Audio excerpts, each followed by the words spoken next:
তারপর সেই গ্রামবাসীরা বলতেছে এরা সবাই নষ্ট ছেলে, এদেরকে আইনের আওতায় নেওয়া হোক। তখন সঙ্গে সঙ্গে সামিরা বলল না, এরা কেউ খারাপ না, আসলে ঘটনাটা অন্য ছিল।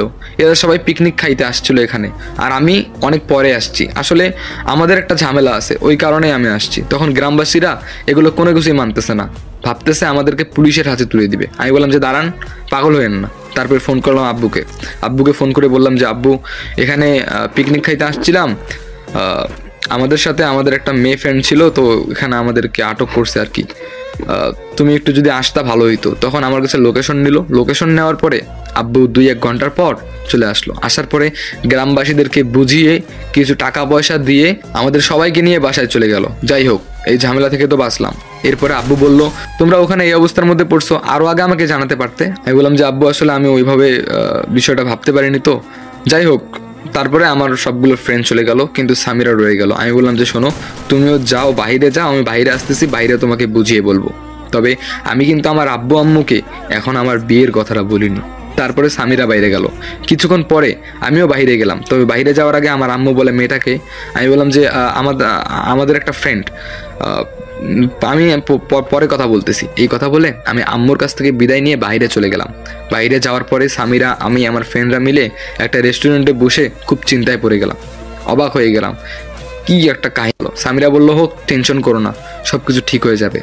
আমি রাগান্বিত চোখে সামিরার দিকে তাকিয়ে বললাম তোমার জন্য এত কাহিনী হয়েছে, তুমি এখন জ্ঞান দিচ্ছ, চুপ করে থাকো। তারপরে সামিরাও চুপ করে আছে। এরপর আমার ফ্রেন্ড বলল দোস্ত শোন, আমি তোদেরকে একটা রুমের ব্যবস্থা করে দেই, তোরা আপাতত ওইখানেই কাটা কয়েকদিন, তারপরে দেখা যাক কী হবে। আমি বললাম যে এর সাথে আমি কখনোই সম্ভব না, পারবো না আমি।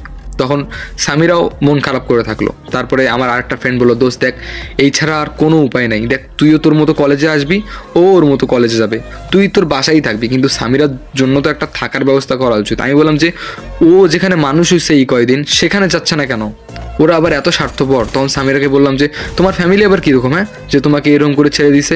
যাই হোক, তারপরে কোনো কিছু না ভেবে ওই একটা রুমের মধ্যেই চলে গেলাম। সামিরা কোনো রকম করে দিন কাটাতো ওখানে, আমিও। সামিরা বলতো যে বাজার করা লাগবে, এটা সেটা, কোনো মতে টাকা পয়সা দিয়া বাজার টাজার করে দিতাম। সংসার তো ওটাকে বলে না, আমার তো কোনো মুডই নাই, আমি কোনো রকম করে দিন কাটাচ্ছি। তো সামিরাকে আমি বারবার ইগনোর করতাম, ও ভালো ভালো রান্না করে নিয়ে আসতো আমার কাছে, আমি ফেলাই দিতাম প্লেট থেকে, বলতাম যে এখান থেকে চলে যাও। মানে সামিরাকে আমার কিছুতেই সহ্য হতো না, মানে আমার জীবনে একটা অকাল নেমে আসছে। ওকে দেখলে আমার শরীরের রাগ একদম ঝিমঝিম করে যে আমি ওকে যা মেরে ফেলি, এরকম একটা অবস্থা। ওকে আমার কিছুতেই ভালো লাগে না। যাই হোক, 2-4 দিন সামিরার ওখানে যাইই নাই, ওর সঙ্গে দেখাও করে নেই। কেমন থাকে থাক, ওর মুখ দেখতে ইচ্ছা করে না। তারপর আমার ফ্রেন্ডরা বললো কিরে দোস্ত কী অবস্থা। আমি বললাম যে অবস্থা অতটা ভালো না, ভালো লাগতেছে না কিছু। তখন বললো যে সামিরার কী অবস্থা। আমি বললাম যে কী অবস্থা আমি জানি না, আমি 2 দিন থেকে যাই না ওর ওখানে। তখন আমার ফ্রেন্ড বললো তুই কি পাগল, একটা মেয়ের কেউ নাই আর তুই ওখানে যাচ্ছিস না, মানে তুই পাগল হয়ে গেছিস, যা, তুই ময়রা যাই বেড়া, তুই উল্টা তো ফাইসা যাবি, বুঝিস না ব্যাপারটা। আমি বললাম যে আচ্ছা ঠিক আছে। এরপর বিকেলবেলা গেলাম আমাদের বাসায়, মানে যেখানে সামিরা থাকে, সেখানে গিয়ে দেখলাম বাসার গেটটা খোলা। বললাম যে সামিরা, কোনো আওয়াজ পাচ্ছি না। তারপরে ভিতরে ঢুকলাম, ভিতরে ঢুকে আশেপাশে খুঁজলাম, কোথাও নেই। পাশের বাসার ভাবি ছিল, জিজ্ঞেস করলাম যে সামিরা কোথায় গেছে। তখন বললো যে ভাইয়া আমি তো জানি না, তবে 2 দিন থেকেই বাসায় নেই। আমি বললাম যে কি, 2 দিন থেকেই বাসায় নেই? তখন বললো যে হ্যাঁ, কেন আপনি জানেন না? আমি তো ভাবছি আপনারা 2 জনেই হয়তো কোথাও বেড়াতে গেছেন, আপনি যখন থেকে চলে গেছেন তারপরে তো সেও বেড়াই গেল। আমি বললাম যে কী বলতেছেন এগুলো আপনি? আর আমি তো 2 দিন বাসাতেও ছিলাম না, আমি তো ছিলাম অন্য জায়গায়। আমি সামিরার এখানেও ছিলাম না, বাসাতেও ছিলাম না, আমি অন্য একটা কাজে গিয়েছিলাম। এখন ও কোথায়, আপনি কি কিছু জানেন? তখন বললো যে না ভাইয়া, আমি তো জানি না ও কোথায় গেছে। যাই হোক, আমার মাথা খারাপ হয়ে গেল। এরকম একটা মেয়ে 2 দিন থেকেই নিখোঁজ, কোথায় গেছে কিচ্ছু বুঝতে পারতেছি না। তারপর আবার আমার ফোনের মধ্যে কলের উপর কল দিচ্ছে আব্বু আম্মু, 2 দিন থেকে বাসায় যাই না। ফোন রিসিভ করে বললাম যে হ্যালো, কী হয়েছে? তখন বললো যে তাড়াতাড়ি বাসায় আয়। আমি বললাম যে কেন, কী হয়েছে? তখন বললো যে 2 দিন থেকে তুই বাসায় নাই, চিন্তা হয় না আমাদের? এরপর আমি বললাম যে ঠিক আছে আমি যাচ্ছি। তারপরে অনেক খোঁজাখুঁজি করলাম সামিরাকে, কিন্তু পেলাম না। তারপরে চলে গেলাম বাসায় ঢুকলাম। আম্মু বললো 2 দিন কোথায় ছিলি? আমি বললাম যে আমি একটা কাজে ছিলাম, ওই জন্য আমি আসতে পারিনি বাসায়। তখন আম্মু বললো ঠিক আছে, ফ্রেশ হয়ে খাবার টেবিলে আয়। তারপরে আমি চলে গেলাম বেডরুমে ফ্রেশ হওয়ার জন্য। বেডরুমে ঢুকেই দেখলাম সামিরা ওখানে বসে আছে। অবাক হয়ে গেলাম, তুমি এখানে সামিরা? 2 দিন থেকে তুমি এই বাসায়?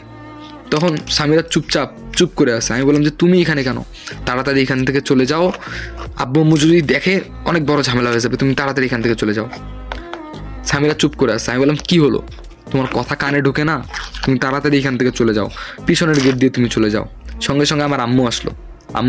আম্মু এসে বলল কি হয়েছে, তুই ওর সঙ্গে এরকম করে ব্যবহার করতেছিস কেন? আমি বললাম যে মানে কে, আমি তো চিনি না, রুমের মধ্যে চলে আসছে। আম্মু একটা থাপ্পড় মারলো আমাকে, থাপ্পড় মেরে বলল তোকে এই শিক্ষা দিছি আমরা। তারপরে আব্বুও চলে আসলো। আব্বু এসে বলল তোকে তো এই শিক্ষা দেয়নি, বুঝলাম যে তুই একটা ভুল করে ফেলেছিস, কিন্তু তোর এটা উচিত ছিল আমাদের সঙ্গে শেয়ার করা। মেয়েটা দেখতে খারাপ না, হয়তো মেয়েটার ফ্যামিলির কেউ নেই, কিন্তু তুই এরকম তো ইগনোর করতে পারিস না, তাই না? আর সামিরাকে তো তুই ফেলে দিতে পারবি না, সবাই জানে ও তোর স্ত্রী, কাগজে কলমে লিখিত আছে যে ও তোর স্ত্রী, এবং কি ভিডিও ফুটেজও আছে ও তোর স্ত্রী। আর এরকম একটা অসহায় ইতিম মেয়েকে তো আমরাও ফেলে দিতে পারি না, তাই না? তুই আমাদের একমাত্র ছেলে, মেয়েটা অনেক সুন্দর, মেয়েটা থাক আমাদের বাসায়। আমি বললাম যে আচ্ছা ঠিক আছে। তারপরে আর কি আব্বু আম্মু এই বিষয়ে আর বাড়াবাড়ি করেনি। যাই হোক, আব্বু আম্মু যে এত তাড়াতাড়ি এত সুন্দরভাবে এই জিনিসটা মেনে নিবে আমি এটা কখনো ভাবতেও পারি নাই। তারপরে অতীতের সমস্ত কিছু বাদ দিলাম, সমস্ত কিছু বাদ দিয়ে কি করব না করব কিচ্ছু বুঝতেছি না, আমার মাথা কাজ করতেছে না, ওর সঙ্গে আমি সংসার করতে পারবো না। আরে ভাই, ওকে দেখলে আমার কোনো ফিল আসে না, ওকে আমার কিছুতেই ভালো লাগে না। 5-6 দিন চলে গেল, এরাও আমাদের বাসায় আসে। সামিরা তবে কলেজে যাওয়া বন্ধ করছে, তবে আমি কলেজে যাওয়া বন্ধ করে নেই। আমি আমার মতো কলেজ যাচ্ছি, আমি চিল করতেছি, আমি বেড়াচ্ছি, আমি আমার মতো। তবে আমি সংসারের কোনো ধার ধারি না, আমি নিজের মতো থাকি। যাই হোক, হঠাৎ করে একদিন দেখতে পেলাম সামিরা বাসায় নেই। আমি বললাম যে আম্মু সামিরা কোথায়? তখন আম্মু বললো কি জানি, সকালে বেরিয়ে গেছে, এখনো খোঁজ নাই। আব্বুকে বললাম, আব্বু বললো যে কোথায় যে আমি তো কিছু জানি না, যা খুঁজে দেখ। আব্বু আম্মু অনেকটা চিন্তিত যে মেয়েটা গেল কোথায়। এরপরে আমিও অবাক হয়ে গেলাম, না এই গেল কোথায়। তারপরে 2 দিন চলে গেল, সামিরাটার দেখা নেই। আমারও কেন যেন ভালো লাগতেছে না যে বাসাটায় একটা মানুষ ছিল, কেমন যেন ভরপুর ছিল বাসাটা, এখন কেন যেন কেমন লাগতেছে। যাই হোক, আমি আস্তে আস্তে বুঝতে পারতেছি যে না, একটা মানুষের সঙ্গে থাকতে থাকতে সেই মানুষটার সঙ্গে একদম মিশে যেতে হয়। সেই মানুষটা যদি 1 সেকেন্ড না থাকে কেমন যেন ফাঁকা ফাঁকা লাগে। যাই হোক, কেমন যেন অজান্তে আমি সামিরাকে ভালোবাসতে শুরু করলাম। তারপরে আমি সামিরাকে অনেক খুঁজেছি কিন্তু পেলাম না। তারপরে আমি স্টেশনের মধ্যে বসে মন খারাপ করে বসে আছি, আমার কিচ্ছু ভালো লাগতেছে না যে মানুষটা গেল কোথায়। আব্বু ফোন দিল, আব্বুকে বললাম যে আব্বু আমি সামিরাকে পাইনি। তখন আব্বু বলল আমিও পুলিশকে জানিয়েছি, দেখি ওনারা কি বলে। আমি বললাম ঠিক আছে। তারপরে আমি মন খারাপ করে বসে আছি। এরপরে হঠাৎ করে আমার নাম্বারে একটা ফোন আসলো, ফোনটা রিসিভ করলাম। তখন একটা লোক বলল তুমি তাড়াতাড়ি গুলিস্তানে আসো তো। আমি বললাম কেন? তখন বললো যে তাড়াতাড়ি আসো। এরপরে আমি সঙ্গে সঙ্গে চলে গেলাম, গিয়ে ভালো করে ফোন দিয়ে বললাম যে আপনি কোথায়।